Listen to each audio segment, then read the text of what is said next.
भंडारा जिले के अपर पुलिस अधीक्षक ईश्वर कातकड़े का 12 जुलाई 2025 को सादगीपूर्ण लेकिन भावुक माहौल में विदाई समारोह संपन्न हुआ। जिले में अपनी सेवा के दौरान उन्होंने न केवल कर्तव्य निष्ठा और अनुशासन का परिचय दिया, बल्कि आम नागरिकों के बीच एक संवेदनशील और मिलनसार अधिकारी के रूप में पहचान बनाई। समारोह के दौरान पुलिस विभाग के अधिकारी, कर्मचारी, सामाजिक संस्था के प्रतिनिधि, पत्रकार और आम नागरिक बड़ी संख्या में उपस्थित रहे। सभी ने ईश्वर कातकड़े के कार्यकाल की सराहना करते हुए कहा कि उन्होंने कानून व्यवस्था को बनाए रखने के साथ साथ सामाजिक संवाद को भी मजबूत किया। विदाई के मौके पर खुद ईश्वर कातकड़े भी भावुक नजर आए। उन्होंने कहा कि भंडारा जिला उनके लिए एक यादगार और प्रेरणादायक अनुभव रहा। यहाँ की जनता का स्नेह और सहयोग उन्हें हमेशा याद रहेगा। समारोह में उन्हें पुष्पगुच्छ, शॉल, श्रीफल और स्मृति चिन्ह भेंट कर सम्मानित किया गया। पुलिस कर्मियों और अधिकारियों ने उनके साथ बिताए पलों को याद करते हुए भविष्य के लिए शुभकामनाएं दी। ईश्वर कातकड़े अब नए कार्यस्थल पर अपनी सेवा देंगे, लेकिन भंडारा जिले की जनता और पुलिस विभाग में उनकी छवि एक प्रेरणा स्रोत अधिकारी के रूप में हमेशा बनी रहेगी। वहीं इस मौके पर नए अपर पुलिस अधीक्षक नीलेश मोरे का भी स्वागत किया गया। उन्हें पुष्पगुच्छ भेंट कर जिले में उनके आगमन का अभिनंदन किया गया। ईश्वर कातकड़े ने अपने अनुभव साझा किए। भंडारा जिल्ह्यामध्ये मी नोव्हेंबर 2022 ला प्रमोशन वरती जॉईन झालो होतो।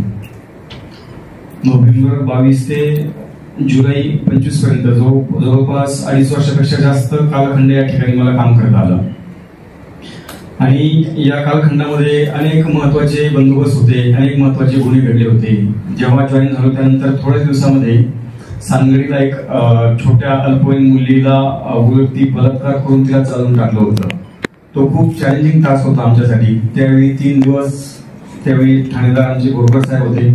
3 दिवस त्याच ठिकाणी आम्ही काम केला होता। म्हातारे साहेब होते आणि पूर्ण गावातील जवळपास 100 पेक्षा, गावाची लोकसंख्या 350 आणि जवळपास 100 पेक्षा जास्त लोकांना व्हेरीफाय केलं होतं। आणि त्याच्यामध्ये 16 वर्षाचा मुलगा समोर यायचा, इनोसंट चेहरा दाखवायचा, निघून जायचा। असं वाटलं सुद्धा नाही की त्याने तो गुन्हा केला असेल। त्याला 3 वेळा व्हेरीफाय केलं, परंतु त्याचा चेहरा एवढा इनोसंट होता आणि एकदम छोटासा होता, त्याला मारता येत नव्हतं। असं वाटायचं की हा करू शकत नाही। आणि आम्ही अनेक हार्डकोर क्रिमिनल्सना व्हेरीफाय केलं, एकाला संशयित म्हणून अरेस्ट केलं आणि दुसऱ्या दिवशी नंतर निष्पन्न झालं की जो 16 वर्षाचा मुलगा होता त्यानेच ट्राय केला आणि त्यानेच तिला चालवून टाकलं होतं। म्हणजे असा खूप तो चॅलेंजिंग होता। त्यानंतर महिला आयोगाचे सदस्य सुद्धा आले होते, परंतु तो डिटेक्ट झाला, कसल्याही प्रकारचा लॉ झाला नाही। त्यामुळे अतिशय चांगल्या प्रकारचं मॅटर पहिल्याच सुरुवातीच्या महिन्यामध्ये अतिशय चांगल्या प्रकारे हँडल झालं। अक्षरशः घरफोडीचं डिटेक्शन आपल्या जिल्ह्याचं राज्यामध्ये 2ऱ्या किंवा 3ऱ्या क्रमांकाला आहे। त्याच्यामध्ये खास आमचे एलसीबी चे चिंचोलकर साहेब त्यांचा फार मोठा रोल आहे।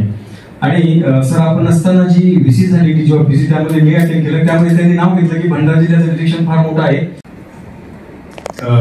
पोलिसांचा पार्ट असतो, परंतु पोलिसांचा पार्ट हा खात्या अंतर्गत असतो। परंतु जेव्हा समाजामध्ये फिरतो तेव्हा दुसऱ्या जिल्ह्यात जाऊन मी असं सांगणार नाही त्याच्यामध्ये की आमची पेंडन्सी फार कमी होती, तर त्यांना काही इंटरेस्ट वाटणार नाही, बरोबर।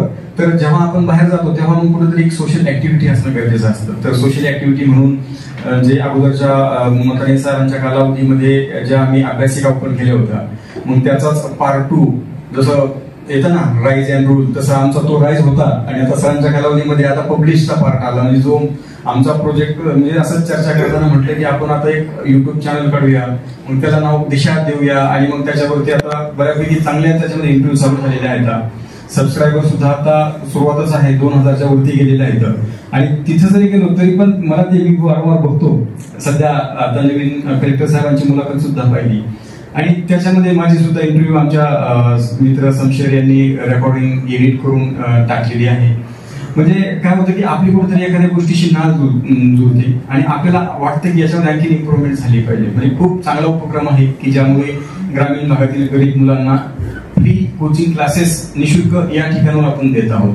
आणि मोटिवेशन म्हणून मी कसा घडलो ही सिरीज आहे। त्याच्यामध्ये एक इंटरव्ह्यू माझी झाली, आता 2 नंबरची आपले जिल्हाधिकारी संजयजी कोलते यांची झालेली आहे। म्हणजे यामुळे नक्कीच ग्रामीण भागातील फायदा होईल, ती सुद्धा एक आमच्यासाठी एक आनंदाची आणि समाधानाची बाब आहे। इथे स्थानिक नागरिक असतील, पत्रकार असतील, खूप समंजस आणि समजूतदार आहेत। असं कधीही झालं नाही आमच्या बरोबर, कधी आरेतुरे किंवा हमरेतुमरी झाली नाही, परंतु बाकीच्या डिपार्टमेंट बरोबर झालेली आहे आपली. कधी मग पालकमंत्री साहेबांची मिटिंग असेल, मग जे कधी रुसवा फुगा असतो तसा कोणीतरी एखादी रुसवा फुगा बाहेर काढतो, परंतु आमच्या बरोबर तसं पोलिसांबरोबर कोणी रुसत पण नाही. त्यानंतर आमचा क्रिकेटचा एक माहोल वेगळा होता. पत्रकार बंधूंची आमची मला वाटतं अगोदरच्या कालखंडात पण झाली आणि ह्या सरांच्या कालखंडात पण 2 मॅचेस झाल्या. मला वाटते दोन्ही पण वेळा धोनी पक्षात मिळालेला आहे. त्यामुळे पुढच्या वर्षी सर्वांनी चांगली तयारी करावी. म्हणजे खूप मला जाताना या ठिकाणावरून आनंद पण आहे, समाधान पण आहे. आणि आणखीन हे करत असताना माझं कुटुंब, मिसेस, वैशाली, मुलं यांच्या सर्वांचं सहकार्य आहे. आणि आणखी एक आनंदाची गोष्ट पण आहे की मिसेस माझी बँक ऑफ महाराष्ट्रामध्ये भंडारा या ठिकाणी मॅनेजर पदावरती कार्यरत होती. मिसेसची सुद्धा काल बदली चंद्रपूर या ठिकाणी झालेली आहे. आपल्याला सर्वांच्या शुभेच्छा माझ्या बरोबर नक्कीच असतील. या ठिकाणी कार्यक्रम आयोजित केला, बोलण्याची संधी दिली त्याबद्दल सर्वांचे आभार मानतो आणि 2 शब्द संपवतो. धन्यवाद. कार्यक्रमचे सत्कार मूर्ती श्री ईश्वर कातकडे साहेब, श्रीमती वैशाली कातकडे, त्यांच्या पूर्ण कुटुंब, स्वागत मूर्ती आणि आता रुजू झालेले ऍडिशनल एसपी श्री निलेश मोरे साहेब, आमचे सर्व अधिकारी, USP, पत्रकार बंधू आणि भगिनींनो, सर्वांना माझा नमस्कार.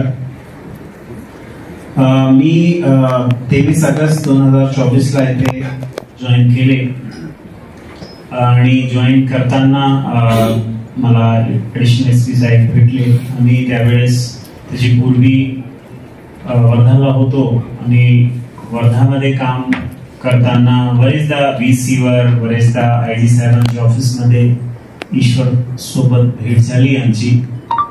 परंतु माझी ईश्वर ची पर्सनॅलिटी, त्यांना काम करण्याची पद्धत, त्याबद्दल काही माहिती नव्हती, काही एक्सपिरियन्स सुद्धा नव्हता. जसे जॉईन केले तसेच पाठोपाठ आपले गणपतीचे उत्सव आला आणि इतर सण उत्सव आले. मला काही जास्त माहिती नव्हती आपल्या जिल्ह्याची, तर त्यावेळेस जे ईश्वरची नॉलेज होती जिल्ह्याबद्दल ती खूपच चांगली होती. कर्मचारी पासून DYSP पर्यंत सगळ्यांबद्दल एकदम क्लिअर कट माहिती त्यांच्याकडे होती. आणि कोणत्याही प्रकारचा जसे अधिकाऱ्यांमध्ये राहते की अमुक अधिकारी मला आवडत नाही तर त्याच्याबद्दल मी वाईट बोलू, अमुक अधिकारी अशी जातीचे आहे तर त्याच्याबद्दल मी असा बोलू, असं प्रकारचं काही नव्हता.